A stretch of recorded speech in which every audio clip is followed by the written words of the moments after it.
At the start of March, both J.P. Morgan and Goldman Sachs predicted gold would soon hit $3,000 per ounce.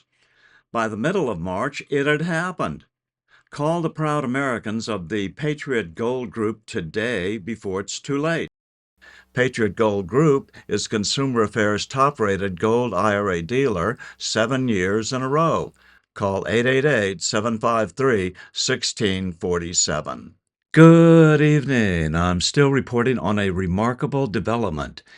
Felix Tshisekedi, the president of the Democratic Republic of the Congo, DRC, 3 weeks ago proposed a deal with the Trump administration involving part of the country's vast wealth of vital rare earth minerals in exchange for security assistance against the M23 rebel group.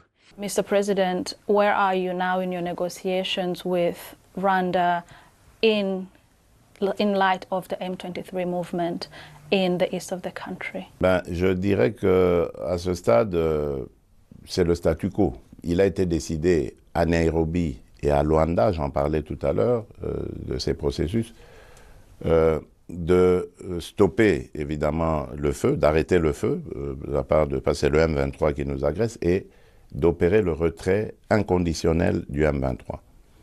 Le Rwanda s'était engagé à le faciliter et jusqu'à ce moment, il n'y a encore rien qui se fait. Mais je pense que dans les jours à venir, avec le déploiement de la force régionale, nous obtiendrons le départ du M23. As of April 12, 2025, negotiations are still exploratory, with no final agreement reached. Trump's senior advisor for Africa, Masad Boulos, confirmed talks on April 3, 2025, potentially involving multi-billion-dollar investments, but details are unclear other than the deal being framed as a partnership. News of this offer broke in late March, but then, after an initial flurry of news stories, oddly disappeared, despite initial coverage by mainstream media such as Reuters and the New York Times. This disappearance has led to some suspecting the offer was not authentic, was fake news. Oddly, critics seem to focus on unimportant details like whether the DRC has $24 trillion worth of rare earths or only $20 trillion worth, estimates which are nothing more than guesses anyway.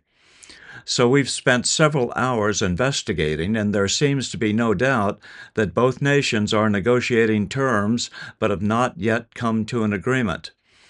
China is already heavily invested in rare earth mining in the Congo, and they likely are attempting to mount significant roadblocks to those trying to make a deal with the United States. The DRC is home to some of the world's richest mineral deposits, including cobalt, gold, diamonds, and copper. Congo produces over 70% of global production of cobalt, according to mining.com. Cobalt is an essential component in lithium-ion batteries, which power a wide range of devices from smartphones to electric vehicles. Cobalt is also used in superalloys that are critical for aerospace applications, including jet engines and turbine components.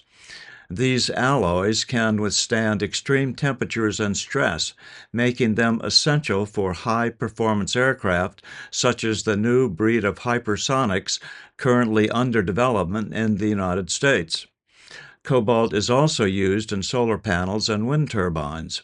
Its use in energy storage systems can help stabilize energy supplies and enhance electrical grid reliability. President Tshisekedi's administration is keen on leveraging these assets to strengthen the country's economic position while ensuring the safety of its citizens from the persistent threat posed by the M23 rebels. It has been a significant force in eastern Congo since its reemergence in 2021, claiming to protect the rights of the Tutsi community. However, their actions have been linked to various human rights abuses and have caused turmoil in the region. The DRC government has struggled to contain the violence, prompting President Tshisekedi to seek support from international allies, namely the United States. China has invested heavily in infrastructure and mining projects throughout the DRC, providing much-needed capital for the Congolese government, but China could also be backing the M23 rebels in hopes of ultimately overthrowing the Tshisekedi administration and thereby ratcheting their influence up to hegemonic control of all Central Africa. I'm still reporting from just outside the citadel of world freedom, now happily returned to its original name, Fort Bragg.